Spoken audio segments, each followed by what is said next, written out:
Perfect. Welcome to Wellness Wednesday.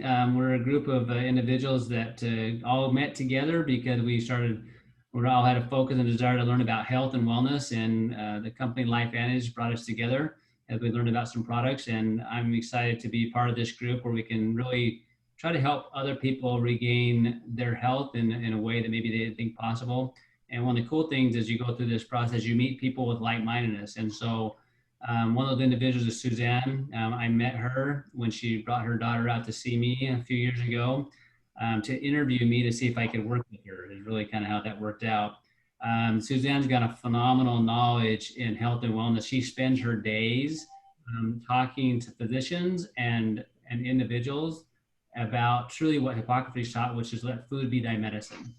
And she works for a specialty lab where they interpret and understand why people react to things and what to do about it. And she not only knows the stuff, but she lives it. And so I'm excited to learn from her about the importance of digestive health, how you can apply this automatically in your life today to help change your health this way, and some of the things that she uses every single day. And after she kind of goes through a little of that, we'll do a little question and answer. So Suzanne, thanks for taking your time. I know you've been doing this all day long. And I know it's just second nature to you, but some of the things I know you're going to share is a passion of yours because of how many people you've worked with. And I'm excited to have your knowledge kind of passed on to all of us so we can help our loved ones too. So thank you. Sure. Thanks for asking me or trusting me to tell you anything. Okay. So I'm going to share my screen. Okay. I just have like a diagram I want to show, if that's okay. So, okay. Can everyone see this screen? Okay. All right. So basically, I wanted to talk a little bit about digestion and digestive health. Like you already know that. I just was going to kind of give an overview of digestion, the kind of the ins and outs of it, why it's important, and what's going on in the process. Some people may not have stopped to even maybe think about that. So your digestive tract, you can see basically, I say it's a tube of sorts from your mouth, all the way to the end of the tube. And so what happens is here, like basically you put food in your mouth, you start to eat, and you start chewing your food. And as you're chewing, digestion actually begins in the mouth. There's some enzymes like amylase and a little bit of lipase, but it starts breaking down your food into, smaller pieces. And I always tell people, this is really, really important. We do some stool testing, and we see like undigested food in the stool a lot of times because people really aren't chewing, like people are running around, eating on the run, that kind of thing. So I'm really encourage people to sit down, take a breath, chew your food. It's really important because that's where digestion begins.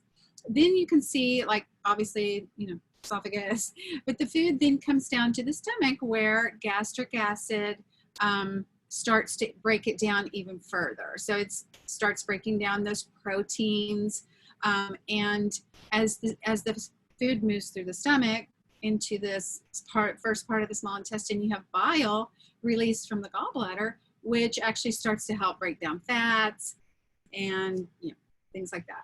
So then as the food comes through the small intestine, that's where you start to, have some other digestive enzymes, and then the macronutrients. So you have basically 3 macronutrients: protein, fat, and carbohydrate. I know everyone's heard of those, but those are the macronutrients, and that's where they're getting broken down into, smaller parts. Proteins are broken down into amino acids, and that's how they're absorbed, into the system. And then as the food moves along through the small intestine, you have these villi in the small intestine where nutrients are absorbed, and it starts to move into the large intestine. And the large intestine is where the microbiome is housed. And I know some people have heard of microbiome. That's basically the group of bacteria in the gut that it does a lot of things. You have like trillions of bacteria in the large intestine that are responsible for many things. This is where a lot of the micronutrients are absorbed, B vitamins. Your bacteria actually the main part of your immune system is in this large intestine. The bacteria are responsible because they are creating things like they are alerting your immune system. These bacteria, they're called commensals. These are good bacteria that protect you, like from bad bacteria, from, they actually produce some of your B vitamins, vitamin K. They produce, as a metabolite, short chain fatty acids, which reduce inflammation in the body. So a lot of things are going on here in the large intestine. Fiber, the fiber that's passed from the small intestine to the large intestine actually feeds these bacteria. And then what's left from that, as this fiber, one purpose of fiber is also to draw in water so you can pass this waste material out of the body. So that's another really, really important function, is to get rid of waste. And I know I see people every day that really have an issue with constipation because most of them are not eating enough fiber to be able to, eliminate the waste products. Other thing, if that waste sits in this large intestine for a prolonged period of time, the body will start to reabsorb toxins that are here. So that's kind of an overview of what's going on in the digestive tract, but I wanted to talk about a few of the things that can go wrong in the digestive system. So one of the main things that I run into is people that are taking like proton pump inhibitors. So those are things like, Nexium, Prevacid, things like that, where people think, they have too much gastric acid. And so they actually, start taking these proton pump inhibitors. And what happens a lot of times is you reduce, this is all a delicate balance. When you reduce the acid in the stomach, then what happens is the bacteria that are down here, this acid in the stomach acts as a barrier to keep the bacteria down where they belong. But if you lower this acidic level, you start to increase, this bacteria starts to move up into the small intestine, causing a condition called small intestinal bacterial overgrowth. And when we have this, we see a lot of people with gas and bloating, and a lot of times it can produce constipation, things like that, because of some of the bacteria that are actually methane gas producers, and that methane gas slows motility. So you have all this, you have all of these systems that need to work together. You can't just go in here, lower the stomach acid and expect, oh, everything's going to be fine. It's affecting the whole system. So another thing that can happen with prolonged proton pump inhibitor use is that things like calcium are not well absorbed because there's not enough acid to help absorb that. And so things like osteoporosis can develop. People can't, one of the big things that we're seeing now is a condition, there's a bacteria called Clostridium difficile that causes chronic diarrhea. And especially you see it in older people because they've been taking these proton pump inhibitors for an extended period of time. And now the bacteria is thrown off. So you have this overgrowth of this certain bacteria, and then they have like chronic diarrhea. The other thing we're starting to see is some dementia with the use of these proton pump inhibitors. Some of the other things that can go wrong are antibiotic use. So when you take antibiotics, usually it's for a reason, maybe to kill a group of bad bacteria. But the thing that happens, they not only kill the bad bacteria, but they kill the good bacteria that should be residing in the large intestine. And so when that happens, you start to get, you start to get it depleted in the good bacteria. So a lot of times chronic overuse of antibiotics, when you decrease the good bacteria, one thing that I didn't mention yet, these bacteria also produce about 70% of the serotonin in the body. And the serotonin is something that regulates mood and helps us with a sense of well-being. So a lot of people we're seeing get depression because they're missing so much of the good bacteria in the gut. So that's another thing that we see. Stress is another really big one that can really affect the whole digestive system, whether it's overproduction, of acid for a time period, whether digestive enzymes are missing, whether good bacteria is missing. All of these things can, really start to affect the digestive system.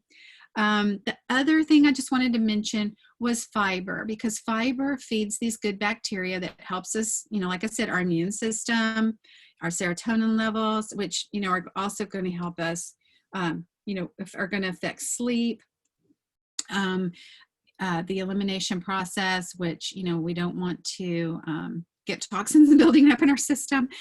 So all of these things are working together, as one system. And when everything works together like it should, then we feel good, we're healthy, our immune system works, we have plenty of good bacteria, everything's going well, and we're absorbing our nutrients well, so that's really important, vitamins, minerals, all of those things. So one thing that I have seen really help this stopping the use of proton pump inhibitors.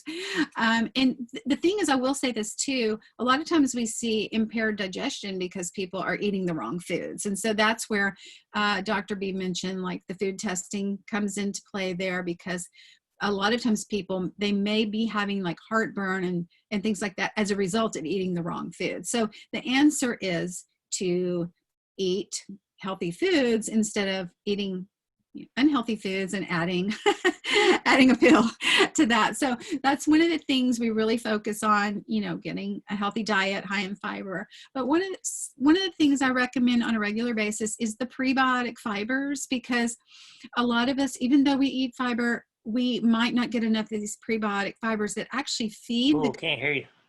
What? Can you not hear me? Oh, okay. We can, you're good. Okay. So, so the prebiotic fibers can actually feed the good bacteria, and then they can, do what they need to do, function just like they need to do. And it also helps them populate and, where we have plenty of good bacteria. So those are prebiotic fibers. And then the other thing are probiotics.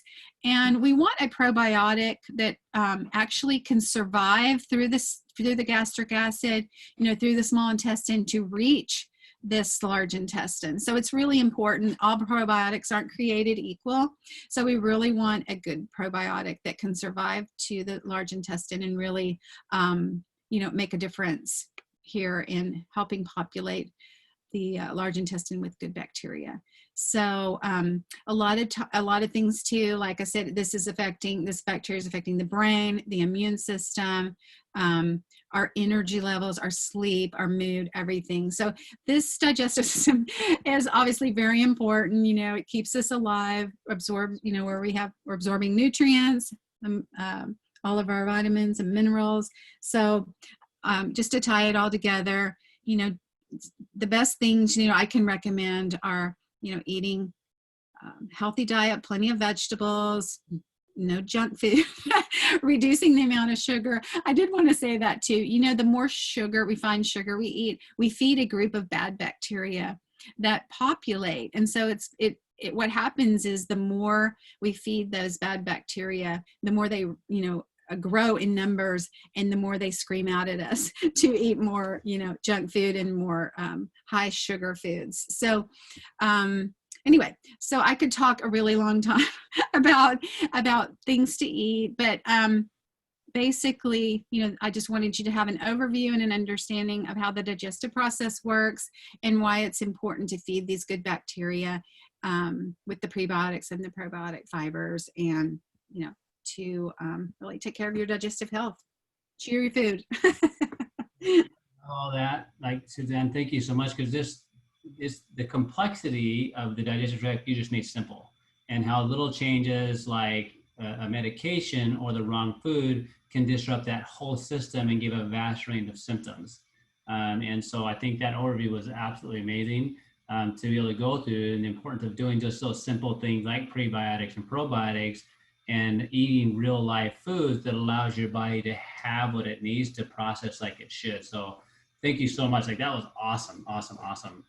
And so I know I have a couple questions, so we're going to kind of stop the recording now. And then if people have some questions that they can kind of ask of everything. I know you could talk for days on this because of how much knowledge you have, but I love how simple you made that for everybody. So that's awesome. It was actually hard for me to make it that short, because Yeah, I'm thinking. It was powerful though, because when I look at that and just that, because it really is, we think it's something so simple as eating a food, but we don't realize that that food eventually becomes part of you and Mhm. it's a message to the rest of your body. And you made it really simple, understanding the simple thing like having somebody take an antacid and how that can disrupt the whole flow and lead to what people are seeing now, what they know as SIBO, because we try to not feel something because we're eating the wrong foods. Exactly. It's so powerful, and simple thing like prebiotic and probiotic is awesome. So Eileen, did we stop the recording then? We want to make sure that we let people know that we will be back next Wednesday again at this time, 6:30 Pacific Standard Time. And we're going to have another topic because we just want everyone to invite your friends. Let's get educated and let's turn lives around and have our best lives ever. So thank you everyone for coming.